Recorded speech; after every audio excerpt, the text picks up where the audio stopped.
but they are not provided to the auditor. And now the question that begs is why? The imprests have been cleared, but these documents are there because the imprests were cleared, but they're not provided. Maybe we really need explanation. Yes. You're the one defined in PFM as a custodian of financial records. Yes, Chair. So you take responsibility on this matter. Yes, Chair. I just wanted to clarify that the first query was about the unsupported payment. And if you look at the list that was provided, mostly these were payment relating to domestic travel, but paid to suppliers. And then interest are paid to individual staff members. So there are two different, actually, matters. So when you travel, you're not given an imprest. You're given an imprest, then when you bring the documents, that imprest is claimed. The claim is done, and it's cleared. For interest, you're given money in advance, and then when you come back, you surrender the documents. And so I'm saying, yes, when you came back from the travel, you gave the documents. That's why the interest was cleared. Yes. So where are the documents?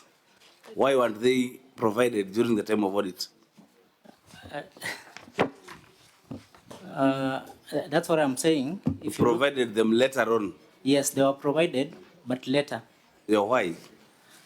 You know, there is need for justification. Yes. The law talks about justification. Why did you provide them? Where are they? Chair, it's just that this document, when they are surrendered, they are first surrendered to the specific accounting officers for the department. And then for the purpose of consolidating the report, they are normally forwarded to Treasury. And that's where the challenge we've been having. Other departments you'll find, probably out of 100, they have supported 80% of their interest, 20 are still pending. But when you consolidate them now, all, it's now Treasury that takes the responsibility of ensuring that what has not been surrendered is actually provided for.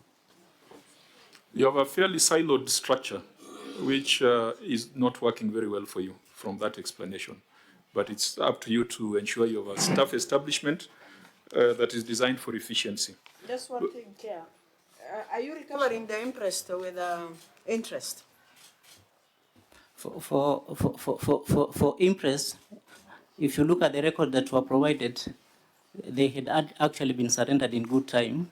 It's on time? Yes, it's only that... But you have an outstanding 1 million plus. It's only that now, providing those supporting documents to the auditor is what was... No. If there is a delay, you must recover interest with interest at 3%. And that is the law. So if you are not doing that, somebody will come for your head. Okay. That is so clear in the PFM that you don't need a reminder. But you are the one who, if you are to send EACC after somebody, it will be after you. Chair. Senator Wambua? Governor, let me try to help. Maybe I seem to, I don't know. Chief Officer. So, you surrendered, assuming that it's you who've traveled, you surrendered the stamped passport. Exit and entry back, right? And the data, okay. You surrendered the boarding passes, right? Now, what the auditor is asking is, if those documents for the imprest were surrendered, these are documents that you must have had before your passport was stamped and before you returned the boarding passes, invitation letters, attendance list, the people that went. I mean, and the question is, why would you give those documents to the auditor late? Why would be, what would be the problem of you giving the documents at the time of audit so that we don't have this audit issue here? What's the problem?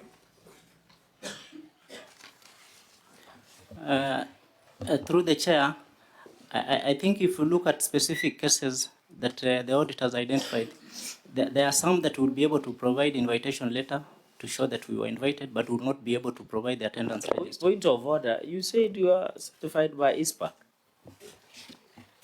Did you see management letter from the OAG? These things are captured, Bana. Why are you telling us stories, Ajaba?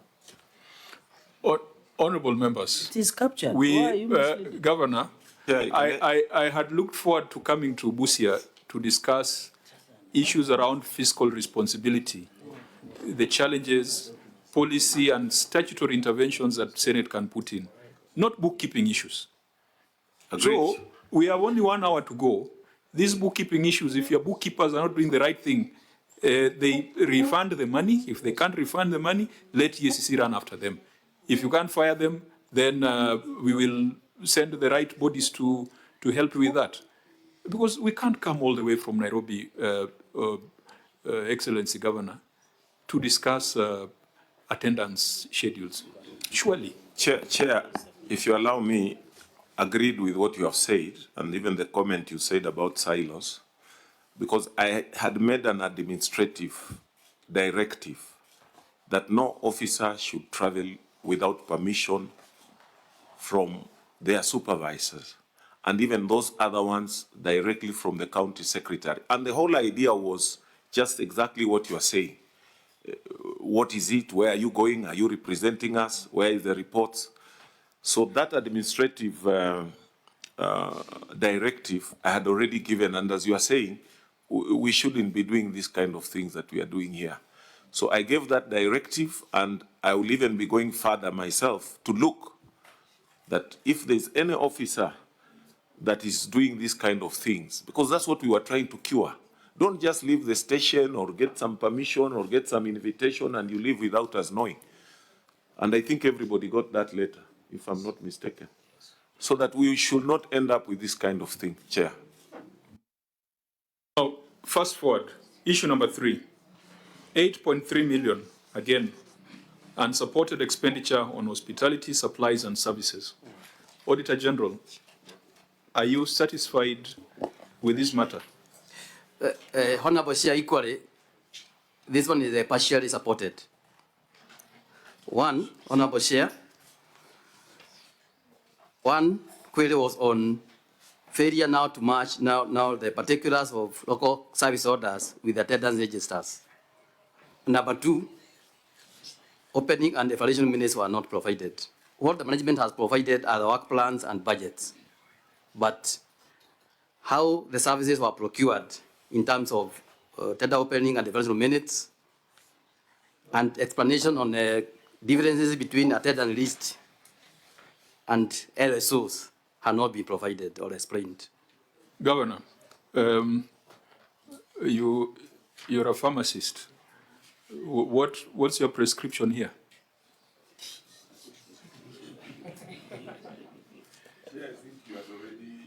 I've already taken some action, as you had even recommended, and even before that. I think the other thing now is maybe even just to go further, because I thought they had already provided everything. Members, am I the only one who's struggling because I need to keep reminding myself that this is a Senate. This is a sitting of the Senate. And yet the conversation we are having is not conversation fit for the Senate. It is even being made worse by the fact that somebody has arranged to blow the smell of Ugali into the room. And this is our honorable chair. Some of us must answer to that call. I know for Edwin Sifuna, 1 o'clock smells like Ugali. So now on this unsupported expenditure, let's just pronounce ourselves. We are not using the time of the Senate well, and the county is not using our time well. If there is unsupported expenditure of 8.3 million, when you are writing our report, we will make adverse recommendations on that for recovery, and if recovery cannot be done, investigation and prosecution. On unexplained variances and grants and transfers, Auditor General, was this addressed to your satisfaction? And unfortunately, I have to ask this question because we relied on your written responses and we took them to be true, only for the Auditor General to tell us that they are not supported. Is this supported or not? Honorable Chair, this particular matter is an accounting error. and it ought to have been rectified before the certificate or the financial statement for the funds and for the executive was certified by the Auditor General. So that one has not been addressed. When you say it was an accounting error, They ought to have reconciled the two, the financial statement for the respective funds and the county executive. Auditor, tell us, when you say that Busia County Education Support Scheme, 117.5 million left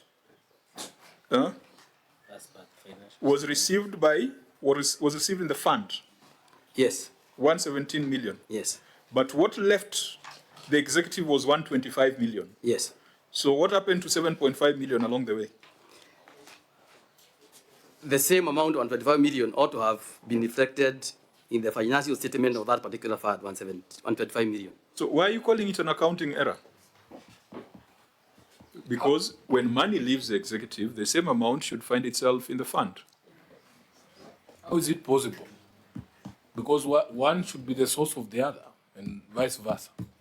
That is only possible in IBC mathematics, where there's a difference between polling station and bomas. Bukati math. Just a reconciliation. Honorable Chair, management has explained that these were timing differences. And the timing differences, in our opinion, did not apply because the financial reporting period is 1st of July to 30th of June. Okay, Governor, please just picking one sample so that we can deal with one and move to the, like that one, the education support scheme. How come there's a variance of 7.5 million? Maybe, Chair, as he answers, Oh, yeah. I can see one of our recommendations was a more direct, Governor. One of our recommendations was the administrative action. So as you answer the chairs, give us, because I'm trying, Chair, I'm really struggling because all the next chairs of Governor says refer to the file. And when you go there, they don't exist. So can you guide us where your response is and the administrative action? Because 60 days are over. When did we make this recommendation? Was it in March? End of And March. today we are in October. That's how many months? Almost 7 months down the line. And we had given a recommendation of 60 days. So, Governor, as you answer that, what action have you taken against the accounting officers and other officers responsible? And kindly refer us to the appendixes that we have indicated. And one of them is Appendix 1A, which is not part of these documentations that we have provided. I yield, Chair. Okay, Governor? Let me first of all have my county secretary say something. Thank you, Chair.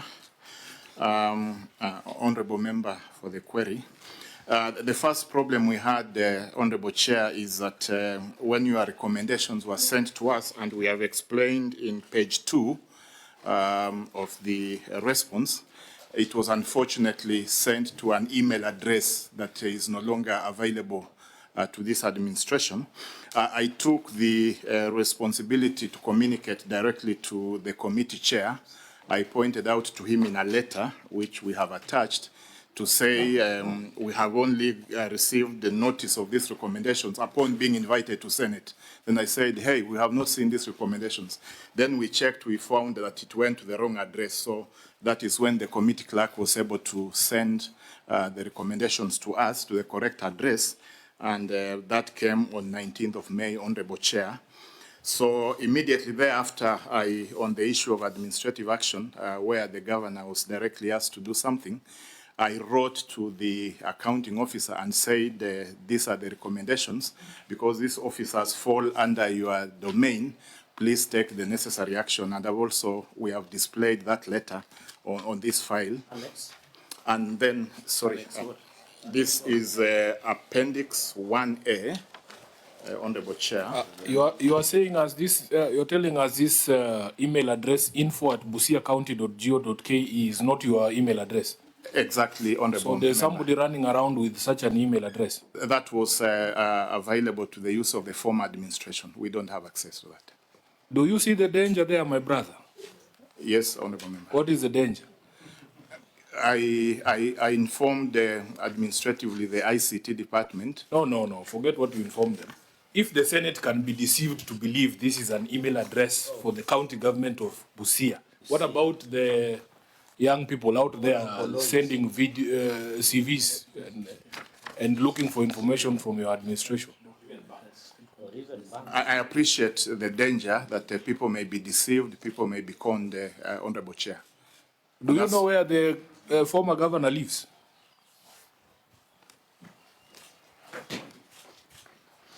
The governor went with the email address. Sorry, He's a resident of Busia.